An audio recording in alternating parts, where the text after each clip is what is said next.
Shri Ganeshaya Namaha. To continue from yesterday, we were examining the 9 forms of devotion. This is called Navada Bhakti. As was mentioned yesterday, devotion is love. Bhakti is pure love. Love is, of course, a type of emotion, and there are different ways that love is expressed towards God, towards Bhagwan. So in the Srimad Bhagavad Puran and some other scriptures probably, but in the Srimad Bhagavatam certainly, the 9 forms of bhakti are discussed, and they are called the Navaratna Malika, garland of 9 gems. See, it is a garland, very beautiful garland. Yesterday we were examining Shravan Bhakti, which is essentially listening to texts, listening to ideas from the scriptures, the sages, the act of listening. So a little bit more examination on that today we will do. Shravan Bhakti is a doorway. It is a gateway to the full opening of bhakti. To open bhakti completely within oneself, all 9 types of devotion, they synchronize together, and that is why it is called Navaratna Malika. Navaratna Malika is a garland. It is a garland. It's a beautiful garland. How the flowers are, if you have 9 flowers on one garland, and they're so beautiful, and they're just, hanging together on that one string. The string is connecting them together. Similarly, to open bhakti and to connect the different flowers of bhakti, essentially, these different 9 different ways of doing bhakti. Once that happens, what is the end result? One has prepared oneself for the 10th bhakti.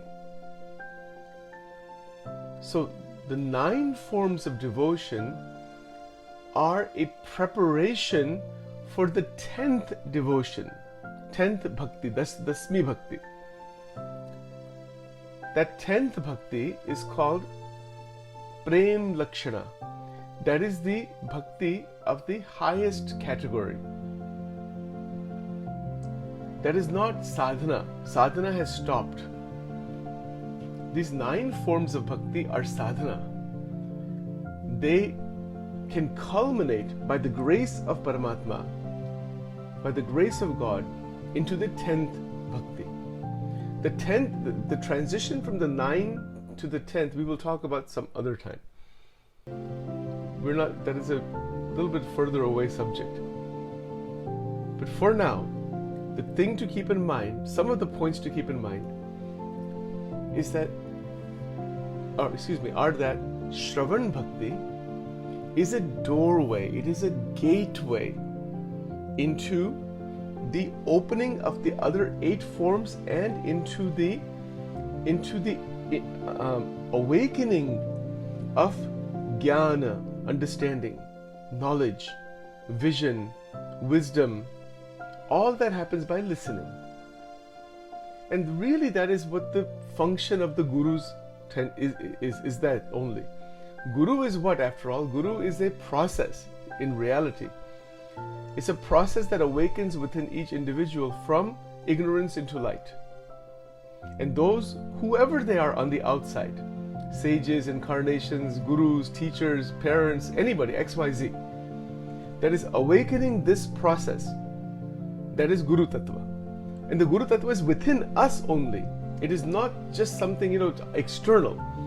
So there are so many gurus that have come, so many Guru Paramparas are there, so many great sages have come. We hear about all of them, we learn about them. All of that is true. That is fine. Listening to them, listening to their ideas. There's no end to the number of gurus. And by listening to their ideas, their thoughts, their perspectives. The listening process, if it is done with a devotional attitude, this is what I was mentioning yesterday, that what is the attitude and what is the intention and what is the goal? Three things. For example, if somebody is listening to Ramayana, what is the attitude? There are many scholars on Ramayana. Are they necessarily devotees of Sri Ramchandraji? They could be, but it doesn't have to be. There are many scholars on the Vedas, on the Vedanta. Does that mean that they are deliberately attempting and trying to realize that truth? Doesn't have to be. They could be. They could be fascinated by it. So the attitude of respect has to be there, first of all. That's true for anybody, researcher or a devotee. Then the intention of listening, why we are listening, for who we are listening, what is the purpose of listening to this? That's the second question. And of course, the third is the bhava, the feeling behind it, the inner state of emotion behind it. And that's probably the most important thing. They're all important, but the inner state of devotion in listening to, let's say, the Bhagavad Gita or the Upanishads, or let's say, for example, any of the in different sampradayas, different scriptures are there. Like in the Vallabha Sampradaya, there are many commentaries written by Sri Vallabhacharya. Ramanujacharya has written commentaries. In the Swaminarayan Sampradaya, there are many scriptures like Vachanamrutam, and so many others are there. What is the bhav behind it? Why we are listening, to who we are listening? Because the Guru Tattva is actually inside of us. Inside of us where? Where is it inside? It is the mind. Mana. So the manas, the antakarana, the man buddhi cheta ahankara, is the inner instrument, but what we call our inner mechanism of the mind. That is the Guru. And that is also something that needs to gain the wisdom of satsanga from the outside. From the outside, the internal awakens. Just like a child who is born into this world is developing and growing, is learning everything from the outside, the languages and culture and traditions and values and everything, do's and don'ts and all that. It's coming from the outside, but it's really not something that is already there. It's within each person, the knowledge and truth and everything is already there. It's just activated. It's not something that is new to the individual. It seems like that. See, for example, if I hear a talk on, let's say, something from the Bhagavad Gita or something from some guru, and if it resonates with it, say, oh, I get it. Well, how can we get it? How can we say, I understand it? How can that be? That's because it's already there. If it's not already there, you would never understand it. This is what Socrates taught. In the Greek philosopher, Socrates, in the Socratic method, this was one of his big ideas, and Plato also took on that point, that whatever we think we're learning from the outside is actually dormant on the inside.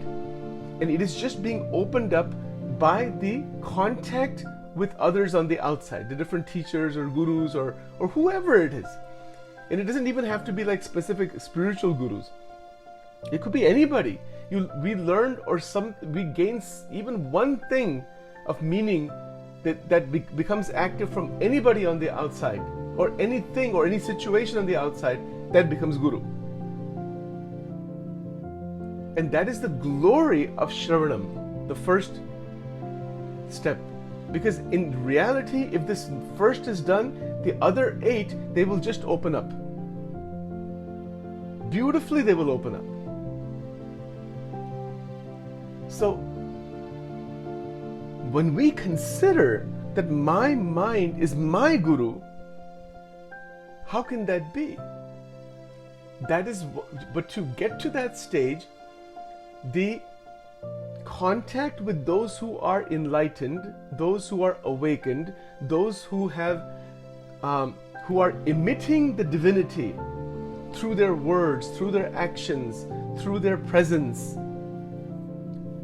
The contact with that changes it, and in fact colors the mind with that contact, meaning that which is actually the divinity that is hidden within the mind begins to open through that contact. So that divinity that we're seeking, divyata, divinity, the Atma, God, Brahman, Parabrahman, whatever name you want to give. These are just concepts right now until they're realized. Whatever name we want to call it, it is hidden within the mind, within our own mind. The only place where God is going to be seen directly is within ourselves. And once we recognize it, that it is an opening within, then that which is within is also outside. If we try to recognize God only on the outside without looking within, that may be a beginning, but we will get caught in the names and forms, because we are surrounded by names and forms. So to see beyond the names and forms, the internal activation of the Guru Tattva is necessary. And that is what Adi Shankaracharya is exactly trying to do in the Vivek Chudamani, which we will talk about in the future. The Bhagavad Gita is about that, the Brahma Sutra, Vivek Chudamani, the Vachanamrutam, every great scripture, the written Sri Bhasyam of Sri Ramanujacharya ji, every sage's teachings, including the teachings in the New Testament by Jesus, all of them, and also the teachings in the Old Testament, we're not excluding anybody. The truth comes in any form, through anyone. Truth is one. See, this is the whole point. In our Vedic tradition, there is a statement, Ekam Sat Vipraha Bahuda Vadanti. The truth is one. It is one and undifferentiated one reality. Call it God, Parabrahma, Purushottam, Narayan, Bhagwan, Shiva, Jesus, God, Trinity, XYZ name. Call it any name you want. Because right now they're just names. But the reality behind the name is what we're interested in. In Gujarati, in the Swaminarayan Satsang, there is this expression, Nam and Nami. Names are many. That is called Nam. Nami is the whose name it is. It's the reality. It's the person actually. So there are many names of God, but God is one. Or whatever God is the reality. So to touch the reality, the Shravan Bhakti, with the sense of bhakti, with a sense of devotional attitude and gratitude and love and with the humility to say, I want to realize that mumukshu bhava, when all such qualities are there, then even one sentence even one sentence spoken by anybody on the outside that really is resonating with truth on the inside can open up the Guru Tattva from the inside. It doesn't mean that we don't necessarily need volumes of information. It's not like that.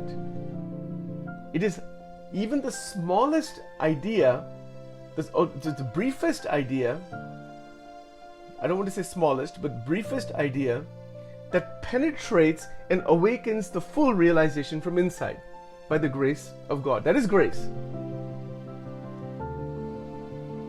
That's why when Vedvyasji wrote 555 Brahma Sutras, Atato Brahma Jignasa, that was the whole intention. If even one of these things penetrates, it will lead to realization. And that is the whole point. The penetration, the filtering, and the sitting of the ideas within. Once we hold them, think about them, go into them, we become aware of the nature of bondage. So in Shravan Bhakti, the first thing that happens, if it even happens, depending on our intention and progression and all, is the awareness of ignorance. Oh, that this is ignorance, this is bondage, this is bandhan, this is All of that awareness comes into one's realization. And that is the whole meaning of the word viveka. Vivek means what? To discriminate between that which is real and the unreal. That which ought to be done, which ought not to be done. That which one can move towards and move away from. So, Adi Shankaracharya ji's scripture, Shri Vivek Chudamani, what does it mean? It is to differentiate that I am the Atma, that knowledge, that jnana about the Atma and the Paramatma, and that which is not the Atma, Anatma, that which is illusion, ignorance, bondage, bandhan, etc. That is called Viveka. And that Viveka, for that to happen, this first Shravana Bhakti is absolutely and unequivocally necessary. Without it being present, there is no possibility of this differentiation occurring. And Sachin is not simply saying that. Based on, I can show you hundreds of scriptures where that is the case. And in the lives of all of the sages and the great devotees in every tradition of the world, this is what they have done. In their own way. To get to that state where this differentiation occurs, where this viveka occurs. What is, ultimately what is real, what is unreal. And what one wants to grow into, what one wants to get out of. All of that power is in the Shravan Bhakti, and the key is, it is a form of bhakti. Because the feeling inside is of love for God. If the feeling inside is not love for God, called Ishta Bhakti, then that viveka that we're talking about may not happen. It might. Theoretically it might. But according to certain teachers and sages like Swami Sajanandji, in his perspective, he says that viveka will not happen unless you are attached to the Ishta Devata. But there are those who would disagree with that. They would say that no, that's not the case. We can try to differentiate this ourselves. We don't need God or Ishta Deva. We don't need all that thing. We can just do it like just by ourselves, and we can just try to see what the separation is. Oh, okay, try and see if it works.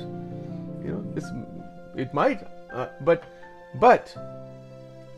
it would be very difficult. And the reason it is difficult, there's some psychological reason behind that. When you're attached to any form of God with love, the ego naturally is not going to be active as much. There's a lot of psychology and this inner science behind it. If I say, for example, that I'm listening to the Bhagavad Gita with a great love for Sri Krishna, that is a very different way of listening to the Gita or to the Bhagavatam, as opposed to, okay, let me listen to the Gita. I am everything. When Krishna says I am the Brahman, that's also me. The I is there. There is such a path in Advaita. But there's a massive danger without bhakti. And without bhakti, most likely, I would almost say 99, maybe even 100% of the time, without bhakti, the human ego is going to get hold of that I, and it will create a massive problem inside, where it will believe that it is the Brahman and is only the ego. To prevent that from happening, these 9 forms of devotion are in the Srimad Bhagavatam. And to prevent that from happening, and not just that, for the viveka to really take hold, when we're attached to Bhagwan, to say, God, you are everything to me and I am your servant, I am your child, I don't know anything. So when we're putting our intelligence on the side to say, yes, there's intelligence, but you are beyond intelligence. Yato vacho nivartante aprapya manasa saha. This is all the bhakti attitude. We have intelligence, we may have awakened intelligence, all those things might be there. But even if they are there, I'm at your feet. Like Hanumanji. Hanumanji is an enlightened being. But he's at the feet of Sri Ramchandraji all the time. All the time. There's not a single moment where he is not in the seva bhav as such. because that is what maintains the viveka, and it prevents the ignorance from coming into play. So that is another whole point. The power of bhakti is so intense that it prevents ignorance from coming in, prevents ajnan from coming in, prevents delusion and illusion and all such things from coming in. That is the power of bhakti. Tremendous things are there. We get to all this. We could spend the next 5 years on this slide alone. There's no end to it. Narad Bhakti Sutra, Shandilya Bhakti Sutra, the Srimad Bhagavata, we can just open into infinity. Just these ideas. So obviously we're not going to do that way. We want to have the essence, grab a hold of it, pray to God to bless us from inside, and let the realization happen. Not simply talking. Sachin is talking right now, so what? It doesn't mean anything by itself. So what? So many people are talking in the world. Bahut log baat karte hain on God knows how many subjects. There's no end to that. What is the level of realization? How much realization? The feeling from inside, the emotion from inside that there's a loving emotion towards God. There's a love for the Paramatma, and in that, with that love, listening is going on to the scriptures, to the ideas, to the teachings.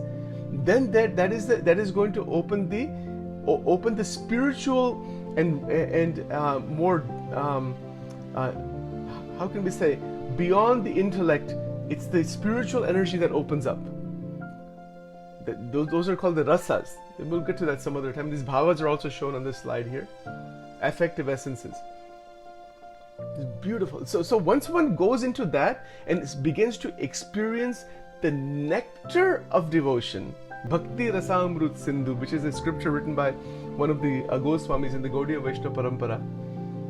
Once you begin to experience the rasa of bhakti, the joy of bhakti, the taste of bhakti, once that is experienced, then one wants more of that. And that's beautiful. That's good to want more of that. So that the mind that is just seeking this pleasure sensations more and more from the outside world, it begins to transmute into the bhakti ras, from vishaya ras to bhakti ras, from vishaya sukh or vishayananda to brahmananda. That is the actual transmutation from one to the other. It's extraordinary, and this is very possible in our life, and that makes life just nothing but joy. Ananda, Divya Ananda. Okay, so that's good enough for today on this point.